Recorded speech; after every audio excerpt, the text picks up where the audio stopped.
जय आदिशक्ती. मी तुम्हा सर्वांची ताई राधाताई जीवनातील सत्य या युट्यूब चॅनल मध्ये आपणा सर्व बंधू आणि भगिनींचं सहर्ष स्वागत करत आहे. आजचा व्हिडिओ खूप मजेशीर, गंभीर आणि महत्वपूर्णही आहे.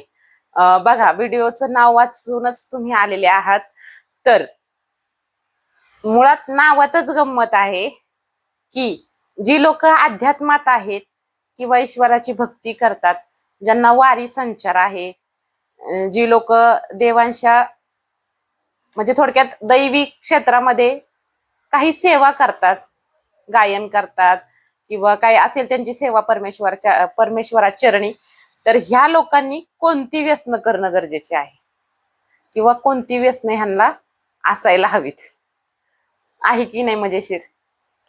पहा, माझ्या की नाही खूप दिवसांपासनं हा विषय माझ्या डोक्यात होता आणि वैयक्तिक मला वाटला बनवावासा.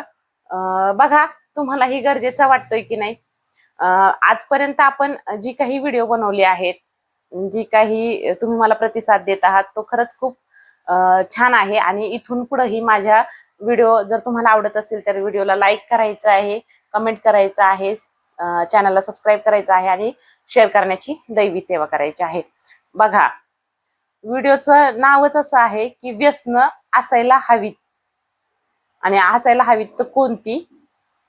बघा, खरंच मी ज्या वेळेस ह्या गोष्टींचा अनुभव घेतलाय ना, तर मी म्हणजे माझ्या आत्मसन्मानाला सुद्धा धक्का बसलाय आणि विचार करावा लागला मला ह्या विषयावरती, आणि म्हणूनच मी हा व्हिडिओ बनवलेला आहे. मी बऱ्याचदा असं पाहिलं, एखाद्या कार्यक्रमाला मी गेल्यानंतर किंवा धार्मिक ठिकाणी मी गेल्यानंतर, तीर्थक्षेत्री किंवा असं जिथं दैवी काही गोष्टी आहेत, तर मी बऱ्याच ठिकाणी असं पाहिले की सगळी लोक येतात, हौशी गौशी नवशी सगळ्या प्रकारची लोक येतात, आणि काही काही मोठे मोठे महाराज असतात. काही लोक म्हणजे थोडक्यात देवीसाठी खूप असं म्हणजे श्रद्धा भाव हे करतात. सर्वांसाठीच नाही बरं का, आता हे जे मोडणार आहे त्याच्यामध्ये त्याच लोकांसाठी हा विषय आहे, सर्वसामान्य जनतेसाठी सुद्धा आहे. आपण जेव्हा आपल्या अंगात संचार असतो, वारा असतं, त्यावेळेसही एखाद्या मंदिराचे पुजारी असो आपण, त्यावेळेसही बघा काय होतं माहिती का, आपण एखाद्या कार्यक्रमाला गेलो ना, तिथं जे मेन देवीचे जे मेन म्हणवले जातात ना, अक्षरशः त्या व्यक्तींना सुद्धाही काहीतरी व्यसनं असतात म्हणजे ती काही दारू किंवा गांजा ओढून नाहीत येत, तर काहीतरी ते खाण्याची पद्धत असते त्यांच्यामध्ये. काय काय खातात ते मला माहिती नाही, पण थोडक्यात तंबाखू म्हणा, काही जी व्यसनांची मावा गोवा काय असेल पद्धत, तर ह्या खाल्लेल्या असतात त्यांनी. त्यांच्या गुरुच्या चरणी सुद्धा गेल्यानंतरही त्यांच्या तोंडामध्ये ते मावा गोवा, सुपारी म्हणा, बडीशेप म्हणा, ह्या गोष्टी असतात. आता सुपारी किंवा बडीशेप इथपर्यंत गोष्टी ठीक आहेत, या पचन संस्थेसाठी काहीतरी काम करतात. पण मी आज दादा, बंधू भगिनींनो, तुम्हाला हात जोडून विनवणी करते किंवा प्रार्थना करते. पहा, मी जर चुकत असेल तर तुम्ही मला 100% कमेंट करायची आहे किंवा व्हिडिओला तुम्ही मेसेज करू शकता. खरंच आज स्वतःच्या मनाला विचारून पहा. मी बऱ्याचदा असं पण पाहिलेलं आहे, जागरण गोंधळ पार्ट्या ज्या असतात, अक्षरशः रात्रभर ते इतके कष्ट घेतात, म्हणजे त्यांना बोलता येत नाही, इतकं ओरडतात ती लोक सतत सतत सतत, आणि ती त्यांची कार्य करत असतात. साक्षात मार्तंड भैरवांच्या नावाने, आदिशक्तीच्या नावाने ते गजर करत असतात, आणि इतकं पुण्य आणि पावन काम करत असताना देखील ही लोक अक्षरशः त्या कार्यक्रमाला उभी असताना सुद्धा तंबाखू खातात, पान खातात, मावा गोवा खाताय. चुकीचं काय आहे माहिती का, मला तुम्हाला सांगायचंय आज इथं, की जेव्हा तुम्ही त्याच मुखाने परमेश्वराचं गुणगान, नामस्मरण, त्याला आळवताय, त्याला आवाज देताय, आणि त्याच मुखाने पिचकाऱ्या मारता, थुंकता, नको त्या गोष्टी खाता, मला सांगा, खरंच योग्य आहे? विचार केलाय का कधी तुम्ही की हे योग्य आहे का? तुम्ही म्हणत असाल की आता ती तुमची तल्लप आहे, तुम्हाला रात्रभर जागावं लागतं, पण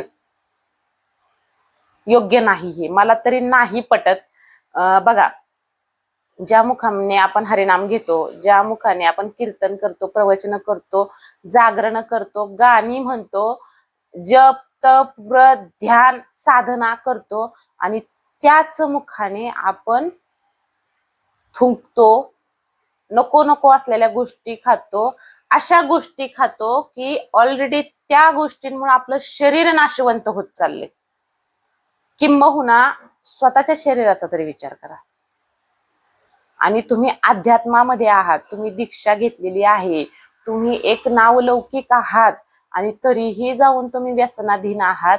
आणि व्यसनाधीन आहात, तुमचं व्यसन किंवा तुमची तल्लप तुम्ही इतर वेळी पाळा, पण तुम्ही जेव्हा दैवी कार्यक्रमामध्ये बसलेले असता त्यावेळेसही जाऊन तुम्ही, कुणी मिसरी लावतं, कुणी तंबाखू खातं, कुणी हे बघा, मला तुमच्यावर टीका करायची नाही दादा, भाऊ, ताईंनो, पण अशोभनीय आहे हे.